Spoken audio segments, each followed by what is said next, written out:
Behold, Behemoth, issue number 1 from Boom Studios.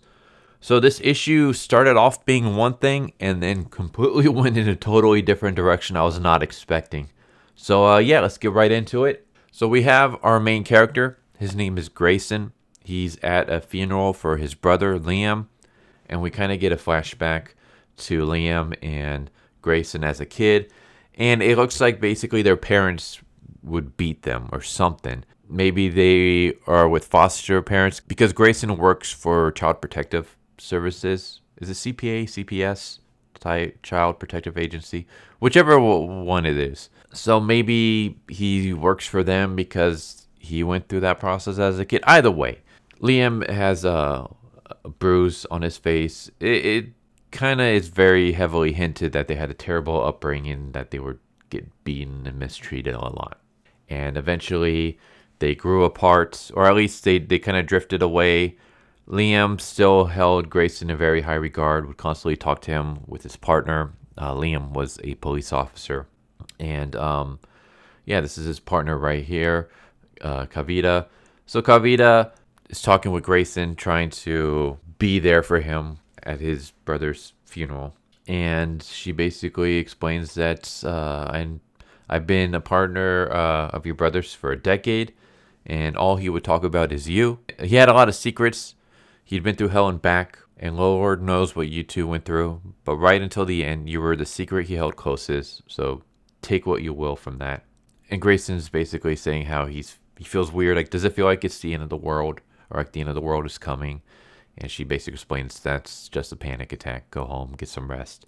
I'm like, yeah, that's kind of what a panic attack is. As someone who's had frequent panic attacks, they absolutely suck. It doesn't really feel like the end of the world. It feels like you're going crazy and you can't control it. Like, it feels like there's something wrong with you. Like you're dying and you don't know why. It's a terrible feeling. Anyways, he's on his way to this house because he's going to check up on them. Because, again, like I said, he works for like Child Protective Service. And along the way, he's talking to, I guess, a psychiatrist or psychiatrist or something. He needs a new prescription on meds because the one he's taking now is making him feel weird, like he's losing track of time and stuff. So he meets this guy, and this guy is Mr. White, very weird, very religious, has a cross painted on his forehead, and all the other kids have crosses painted on their heads, and he basically takes in a bunch of kids and raises them. And I'm like, right there, that should be a red flag. If you got a guy with symbols on their foreheads, and they make all the kids wear it too, maybe don't bring kids to them. Maybe don't allow them to adopt. That seems very, very weird. Like, that should be a red flag. But yeah, he meets this one girl, Wren, who has a black eye. And she's kind of sad and crying.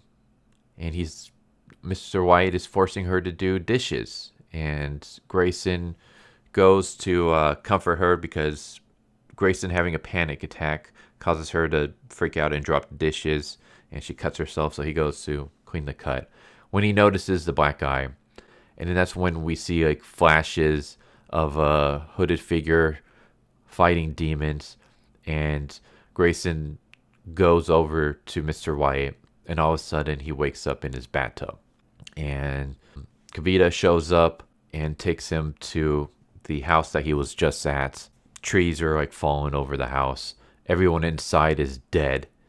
And Kavita has brought Greyson over because the only survivor is this girl named Wren, who is inside a cabinet. And I brought you over because you're the one who's been, quote unquote, taking care of her. Like, you're the one who's been watching over her in the Child Protective Services. So yeah, he goes and he tries to connect with Wren. He touches her arm. There's some kind of weird telepathic connection that goes between the two. Some crazy stuff happens. He wakes up in the bathtub again. There's like flashes of demons and things. And then it goes in a completely weird direction that I was not expecting. All of a sudden the world ends and we're in like the post-apocalypse. And yeah, it's just, I don't know where the hell this story is going. I will say this.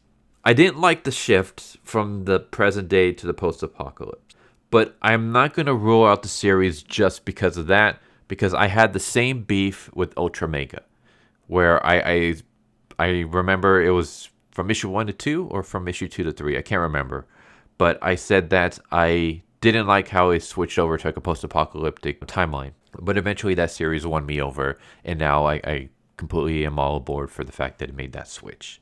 So maybe this series might do the same thing. At this point in time, I'm not interested in the fact that they just pulled that switch. Like they went from the modern day Greyson having these issues to all of a sudden we're a decade into the future, post-apocalypse. Him and Wren are trying to bring the world back. Yeah, I kind of would have liked a little bit more of Greyson. What's this connection to this girl? Why is he seeing these demons? What's with the time jump? Like, what's with him waking up in the bathtub every time something weird goes on? Like, I don't know. I would have liked that, just like a modern day horror story.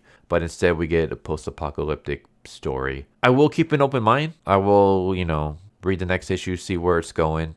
But I wasn't a fan of that jump at this point in time. But like I said, Ultra Mega was able to win me over. Maybe this one will win me over as well. We'll see. But there you go. There's Behold Behemoth. Artwork is good. I liked it. Characters seem interesting. The premise is good. Or at least like it intrigues me enough that I want to keep going. My only like real nitpick is just I didn't like the time jump at the end. But again, maybe it'll win me over. We will see. But overall, it was an okay issue. I don't know, maybe like a C grade, 5 out of 10. It's not terrible. It's not great. It's okay with just enough intrigue to have me sold on the next issue. Like it sold me enough to get me to read issue 2 just to see where they're going with it. But issue 2 could be like the make or break for this series. That's how it is. Like it didn't grab me enough that I'm willing to give it 3 or 4 issues. It did just enough to get me to one more issue. And then however that issue goes, I'll either continue with it or I'll drop it. So that's the best way I can explain my thoughts on this issue. But there you go. Hope you enjoyed the video. Hope to see you next time. Take care, everybody. Later. So what did you guys think of that video? Hope you guys enjoyed. If you guys haven't already, please subscribe. Hit that bell for a notification. Leave a like if you enjoyed the video. And if you didn't enjoy the video, thank you for watching it this far. And I hope the next video is more to your liking. Feel free to check out the playlist that you guys see. And I hope to see you guys next time. Later.